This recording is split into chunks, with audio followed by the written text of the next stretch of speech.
Hello everyone. There is a great deal of upset in the Muslim community about Dra Muhammad Day, and just as there was about Blasphemy Day and things like that. And I felt it would be a good idea to try and give my understanding from one human being to another as to why this is important. You may have heard some of these arguments before, you may have heard some of the chains of thought before, I don't know. But I can only speak for myself, so I will do so. The two main arguments I hear as to why not to do this, actually let's make it three. One is because it's childish and will just hurt people's feelings. We'll set that aside for now. We'll come back to it. The second is because it's disgraceful to the Prophet Muhammad.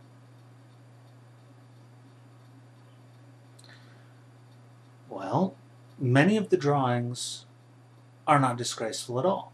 Some of them are just a cartoon stick figure with a badly scrawled turban and a beard and a little arrow that says Muhammad. And those are objected to just as strenuously. So I'm not certain where to go with that. It carries no weight. The third is because of the prohibition against idolizing things and creating idols or representations that can be objects of veneration. And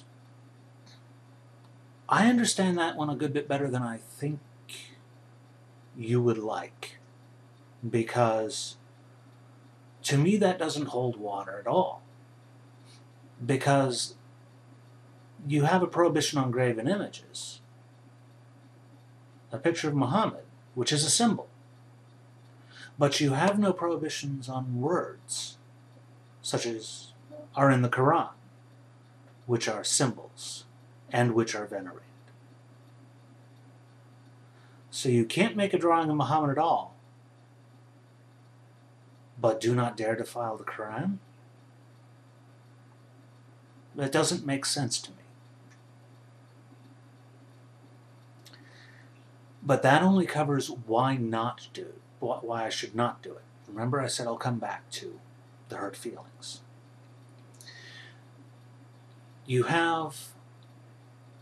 I have heard many times that no, this can't be about free speech. It is, and it is about much more than that, and I will tell you why. There is a prohibition being given us that this must not be done. And the answer is because it says so in that book over there. If we believe that book, then we will feel that we will have a feeling which will tell us that what is in the book is true. But if we don't believe, we will never understand. That is just how the argument comes across. But can you see the confusion? So, when we have this prohibition against doing this, we look at other similar prohibitions, such as, women must never be unaccompanied, or must never be in the company of someone in the opposite gender who they're not related to. Men must not shave their beards. And we can go into many, many religions and do this, and it all doesn't make sense to me, because it all goes back to a symbol. And a symbol is nothing more than the physical representation of what the creator of the symbol was feeling about a particular thing at a particular time. Now, it may be very simple or it may be very complex, but that is all it is to me. And I can respect your feelings, but can you tell me that the enforcement of that protection, of your feelings, is worth more than all the pain and suffering caused by daughters being stoned to death, by filmmakers being stabbed in the middle of the street, by protesters stomping over people simply in a rush to get to where they're going to vent their outrage. Is that suffering more than the pain you will feel by us doing this? And lastly, and most importantly, I told you I'd come back to it, and if that doesn't explain it, I don't know how else to put it. But most importantly, any time an explanation is given that ends with "I told you so," or "this symbol says so," and that is the end of the discussion,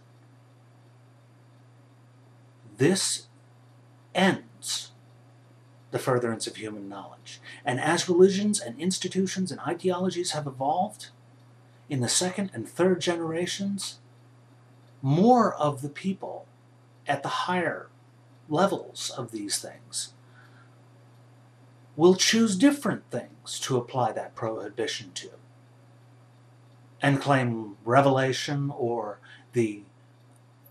an altered interpretation of a scripture or something that again ends discussion. And so either the previous dictates that conflict must be forgotten, or some long web of justification must be spun to balance out these seeming contradictions.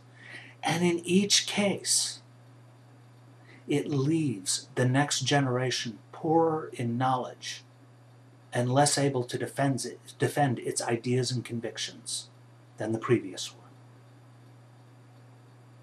Either because of holes in the past, because of inconsistencies in the past, or a simple willingness to accept "because I told you so." That is what I want to fight against. That is why I work to define and defend my own morality in terms a child can see and touch and experience. And that's why I'm going to be drawing the Prophet Muhammad. And next time it'll be somebody else. Don't feel singled out. You're not. It was just your turn. Thank you for your time and attention.